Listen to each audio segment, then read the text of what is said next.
A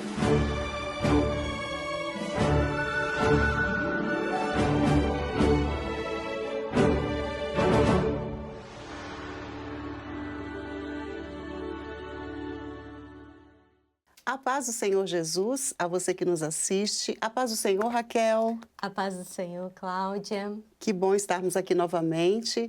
Estamos no nosso programa desde os dias antigos e sempre mencionamos aqui que a nossa abordagem histórica, ela foi desenvolvida a partir da nossa visão de mundo cristã.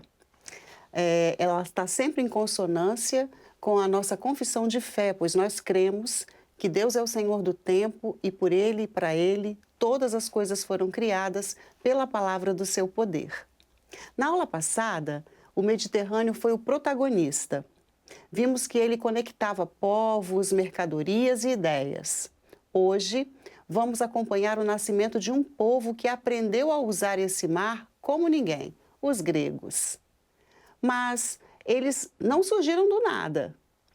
Antes de Atenas, antes de Esparta, da democracia ateniense, existia uma civilização que floresceu numa ilha, Creta. No episódio de hoje, iniciaremos com a seguinte pergunta: os gregos nasceram prontos ou foram resultado de um encontro de diferentes povos e culturas? É importante lembrar que a Grécia Antiga não era um país como conhecemos hoje. Bem, mas para melhor compreensão do processo histórico da Grécia, torna-se indispensável descrever o quadro geográfico e sua influência sobre a formação desse povo chamado de povo grego. O território grego é cortado ao meio pelo Golfo de Corinto.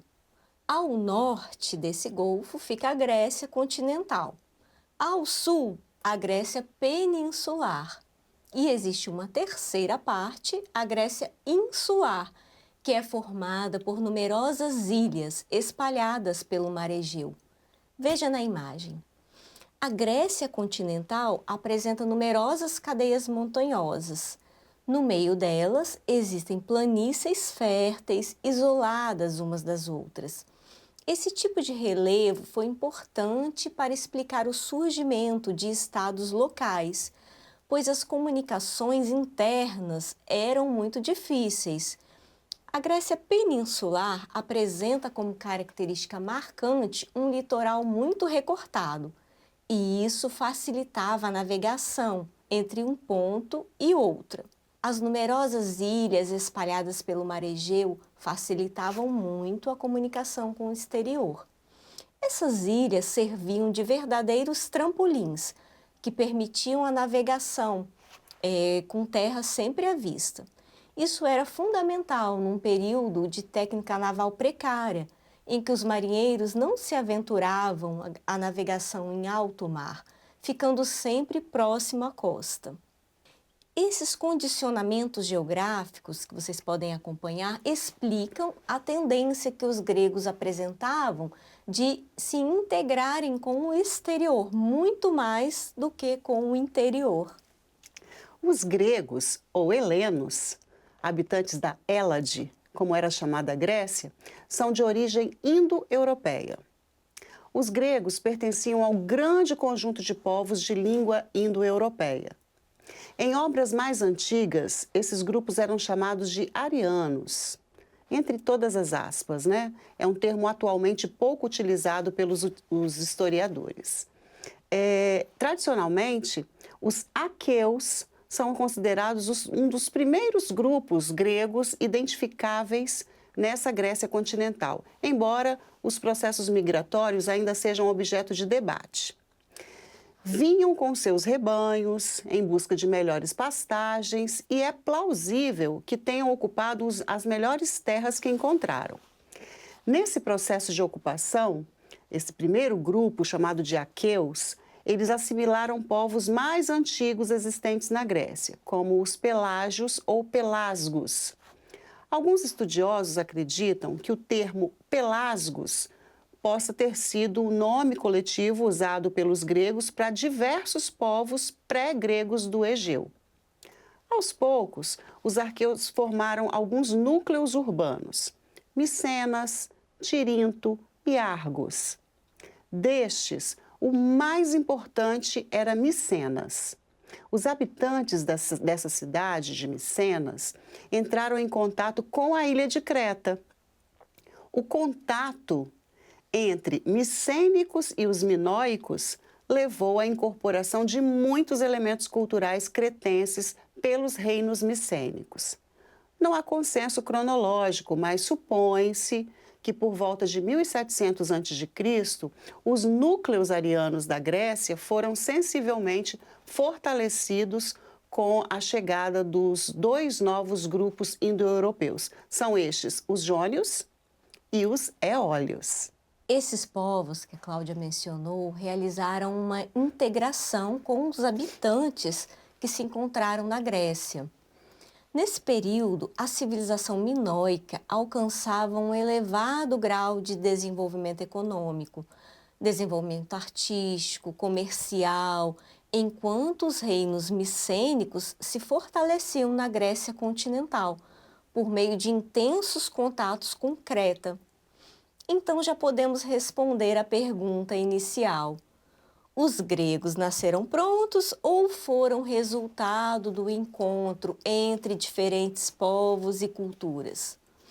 Os gregos não nasceram como um único povo. Sua civilização surgiu da mistura de diferentes povos: aqueus, jônios, eólios e os dórios, da influência das civilizações minoica e micênica e do contato com egípcios, fenícios e mesopotâmios, como resultado de um longo processo de formação. Ao longo do tempo, essas trocas culturais formaram a identidade, a língua, a religião e a organização política da Grécia Antiga. Reconhecemos que os cretenses tinham mesmo muito a ensinar aos aqueus: técnicas agrícolas, navais e valores religiosos. A civilização aqueia tinha predominância comercial no mar Egeu. Os micênicos passaram a exercer domínio sobre Knossos por volta de 1450 a.C., mas o declínio da civilização minoica provavelmente resultou de vários fatores combinados. Por volta de 1400 a.C., os gregos teriam tomado Knossos, principal cidade de Creta. E como já mencionamos, esses acontecimentos chegaram até nós através de informações arqueológicas e de lendas, como a que conta que o herói ateniense Teseu matou o Minotauro, o tal monstro imaginário com corpo de homem e cabeça de touro. Esse monstro habitaria, segundo a lenda, em um labirinto na cidade de Knossos. A destruição da supremacia cretense permitiu aos aqueus estender suas atividades comerciais até as costas da Ásia Menor. Ainda temos o seguinte: alguns estudiosos, eles relacionam a destruição de Troia por volta de 1200 a.C. com a tradição preservada pelos poemas homéricos, embora essa identificação permaneça debatida. Os poemas homéricos Ilíada e Odisseia. Veja a imagem criada por Iá do cavalo de Troia desse poema. Agora uma pergunta: será que Troia realmente existiu? A história da Guerra de Troia fascina historiadores e arqueólogos e tantas outras pessoas que encontram representações sobre ela no decorrer dos séculos. A Ilíada, que é um poema épico e foi escrito entre o IX e o fim do VIII século antes de Cristo pelo poeta grego chamado de Homero. É atribuído a ele esse texto. O poema desenvolve-se em torno da Guerra de Troia, que envolvia figuras dos deuses e também semideuses, tinha um lado mitológico e que serviu, inclusive, como centralizador para originar mitologicamente diversas cidades posteriormente, entre elas a de Roma, conforme descrito por Virgílio em sua obra Eneida. Contudo, as poucas informações não ajudavam a entender até que ponto aquilo poderia ser verdade. Isso mudou em 1870, quando o arqueólogo alemão Erich Schliemann anunciou a descoberta de uma cidade próxima da região que se imaginava ser Troia, lá na Turquia. As escavações revelaram diversas camadas de uma cidade, além de muralhas. Interessante, Cláudia. E você sabe que o que mais chamou a atenção de estudiosos no decorrer dos anos foi que uma dessas camadas apresentavam marcas de um grande incêndio e destruição por uma guerra. E a guerra na antiguidade termina justamente dessa forma. Nesse mesmo espaço também foram localizados templos de períodos posteriores, sendo eles homenageando deuses gregos e romanos. Além de tudo, a localização impressiona, por ser um ponto estratégico ligando o Mediterrâneo ao Mar Negro. Por isso, fazia sentido imaginar esse espaço como um importante centro comercial na antiguidade. Atualmente, a grande maioria dos arqueólogos identifica o sítio de Richarlik como a antiga Troia. O debate concentra-se em saber qual camada arqueológica corresponde à cidade mencionada na tradição homérica. A civilização micênica estava atravessando um momento importante, pois expandia-se em direção à Ásia. Foi exatamente nesse período que grupos conhecidos como dórios começaram a chegar à Grécia. Durante muito tempo, acreditou-se que eles tivessem realizado uma grande invasão. Mas hoje, muitos estudiosos entendem que esse processo pode ter ocorrido de forma mais gradual e complexa do que se imaginava antes. Mais aguerridos, ainda nômades e conhecedores de armas de ferro. Há no meio acadêmico um forte debate sobre o pressuposto de que os dórios tenham arrasado as cidades gregas. Micenas ficou em ruínas.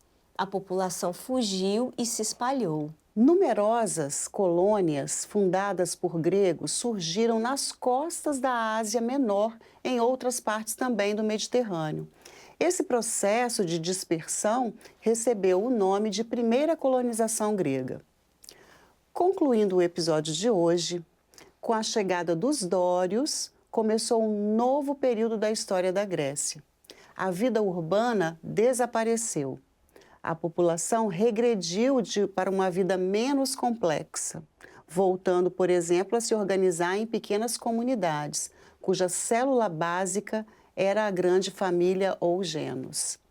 Mas e a Bíblia, enquanto uma fonte histórica que também é, ela faz referência a esses povos do período pré-homérico da Grécia? Sim, a Bíblia faz algumas conexões interessantes. A principal referência é Javã, identificado pela maioria dos estudiosos como os jônios, um dos principais grupos gregos. E Gênesis 10, capítulo 10, versículo 1 até o versículo 5, diz assim: Estas, pois, são as gerações dos filhos de Noé, Sem, Cão e Jafé. E nasceram-lhe filhos depois do dilúvio. Os filhos de Jafé são Gomer, Magog, Madai, Javã, Tubal, Meseque e Tiras. E os filhos de Gomer são Askenaz, Rifate e Togarma. E os filhos de Javã são Elisá, Tarsis, Quitim e Dodanim. Por esses foram repartidas as ilhas dos gentios nas suas terras, cada qual segundo a sua língua, segundo as suas famílias, entre as suas nações. Então, o nome Javã é praticamente equivalente ao nome que os povos do Oriente Próximo davam aos jônios. Isso mesmo. Os descendentes de Javã, em Gênesis, apontam claramente para regiões do Mediterrâneo. Elisá pode corresponder às regiões do Mar Egeu.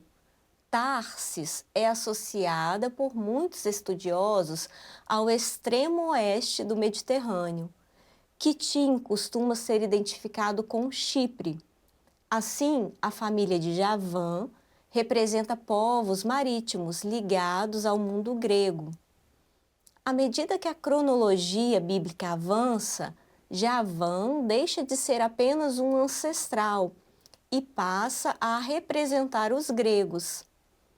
Em Ezequiel 27:13, podemos ler o seguinte texto: Javã, Tubal e Meseque eram teus mercadores.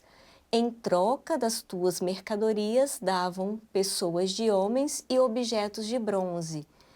E isso descrito na Bíblia é compatível com a intensa atividade mercantil dos gregos.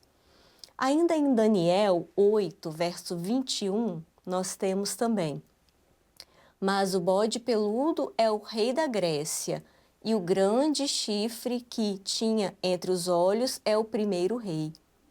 No texto em hebraico, a palavra usada é justamente o equivalente a Javã. Após as conquistas de Alexandre o Grande, Javã passou a designar claramente o mundo grego.